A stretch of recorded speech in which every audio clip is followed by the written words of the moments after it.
Halo semuanya, selamat datang di pemaparan kita kali ini. Jujur ya, saya tuh antusias banget hari ini. Karena kita bakal membedah satu naskah sumber yang wow, dampaknya kerasa banget. Ini tuh teks renungan pengukuhan buat para pembina pramuka. Tapi jangan salah, ini bukan sekedar sambutan seremonial yang bikin ngantuk loh.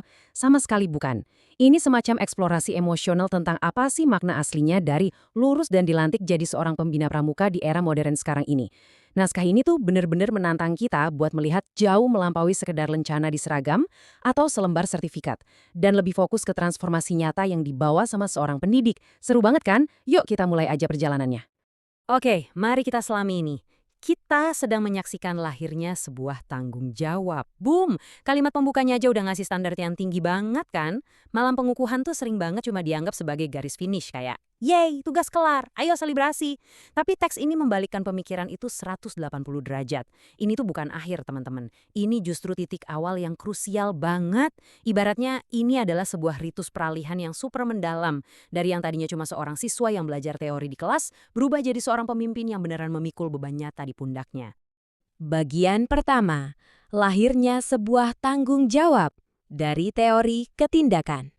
Kalian bisa lihat langkah-langkahnya di sini. Para pemimpin yang baru dikukuhkan ini, mereka tuh baru aja melewati proses yang jujur aja menguras tenaga banget. Mereka udah menyelesaikan yang namanya kursus mahir lanjutan. Dan asalnya mereka tuh nggak cuma duduk manis dengerin materi di dalam kelas, nggak sama sekali. Mereka benar-benar didorong keluar dari zona nyaman buat membuktikan teori-teori abstrak itu di lapangan nyata. Ada yang namanya masa pengembangan atau narakarya lanjutan. Nah ini tuh ajang pembuktian sesungguhnya. Mulai dari merencanakan pembinaan, mengelola gugus depan, turun langsung mendampingi peserta didik sampai akhirnya benar-benar menghadirkan pendidikan kepramukaan yang nyata dan hidup. Jadi ini bukan sekedar urusan administrasi centang kotok biar bisa dilantik ya. Ini adalah momen pembuktian dunia nyata kalau mereka itu benar-benar siap dan mampu mengelola komunitas. Lanjut ke bagian 2. Krisis generasi saat ini, paradoks pemuda modern. Terus, kenapa sih sosok pemimpin yang teruji dan tangguh kayak gini tuh dibutuhin banget sekarang? Nah, coba perhatikan kontras yang ada di sini.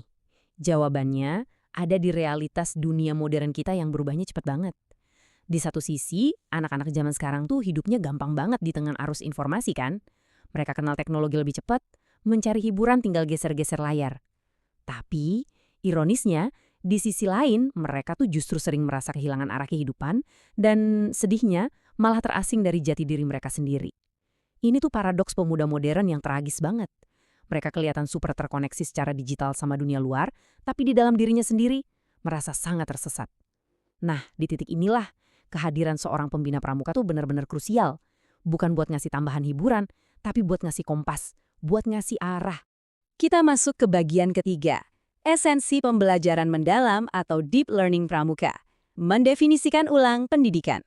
Nah, yang benar-benar menarik dari visual ini adalah gimana naskah sumber kita ini merevolusi makna belajar itu sendiri.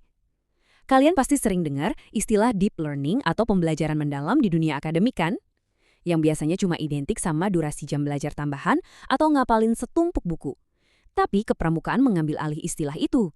Di konteks ini, deep learning itu artinya pembelajaran berbasis kehidupan. Tujuannya apa? Biar pelajaran itu nggak cuma numpang lewat di pikiran, tapi benar-benar merasuk ke dalam kesadaran anak. Ini bukan soal nilai ujian, teman-teman. Ini soal mengubah lintasan hidup seorang anak, membentuk karakter manusia utuh yang siap, benar-benar siap menghadapi masalah nyata di luar sana. Pendidikan yang sejati itu harusnya bisa mengubah orang dari dalam. Setuju kan? Jadi pertanyaannya, gimana sih pramuka menerapkan deep learning ini secara praktis? Nah, pramuka itu mendidik menggunakan kehidupan itu sendiri. Coba bayangkan, ritme ini dinamis banget. Di perkemahan, mereka belajar kemandirian mutlak. Di dalam regu, mereka belajar yang namanya dinamika kerjasama tim. Di alam terbuka yang luas, muncul tuh kerendahan hati. Melalui penugasan, mereka belajar memikul tanggung jawab. Di sekeliling hangatnya api unggun, mereka menyerap makna kebersamaan. Dan ujungnya, lewat pengabdian masyarakat, mereka menemukan makna kehidupan seutuhnya. Benar-benar deh, kehidupan itu sendiri yang dijadikan ruang kelas paling agung dan efektif. Sekarang kita ke bagian 4. Menjadi pembina yang berdampak, warisan sejati. Dan ini dengan brilian mengilustrasikan pesan intinya. Apalagi kita sekarang udah masuk ke fase emosional terakhir. Para pembina ini dituntut buat berevolusi. Nggak bisa lagi tuh cuma sekedar jadi pelaksana program atau admin kegiatan ekstrakurikuler. Mereka harus naik level jadi mentor yang benar-benar transformatif. Coba resati ini perlahan. Anak-anak yang Anda didik sekarang mungkin suatu saat nanti bakal lupa gimana materi tali temali, sandi morse, atau baris berbaris.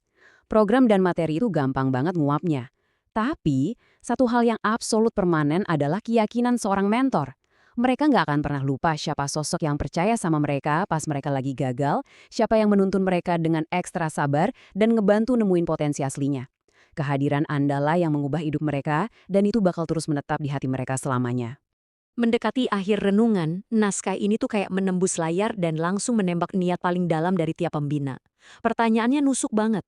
Apakah aku cuma pengen gugus depanku ini jalan lancar-lancar aja, biar kelihatan sibuk? Atau aku mau bener-bener menghidupkannya dan ngasih makna buat anak-anak ini? Cuma ngejalanin kegiatan, itu gampang. Tapi menghidupkan sebuah komunitas dan memberinya nyawa, wah itu baru pekerjaan pendidik sejati. Jadi, tanda mahir yang disematkan di dada mereka tuh bukan sekedar pajangan simbol kelulusan.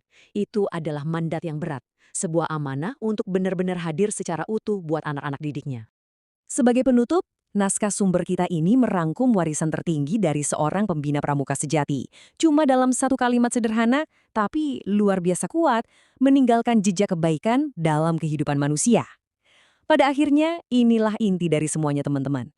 Bukan tentang seberapa banyak atau sukses program yang Anda jalankan, tapi jejak manusiawi apa yang Anda tinggalkan di hati mereka. Provokatif banget kan? Sekaligus bikin semangat kita nyala lagi. Apalagi buat siapa aja yang menyebut dirinya seorang pendidik atau pemimpin. Pertanyaan buat kita renungkan sekarang. Apakah jejak yang kita tinggalkan hari ini sudah cukup bermakna? Oke, terima kasih banyak sudah bergabung dalam pemaparan kali ini. Semoga obrolan kita barusan membakar semangat Anda buat terus belajar dan pastinya terus berdampak. Sampai jumpa di pemaparan seru lainnya.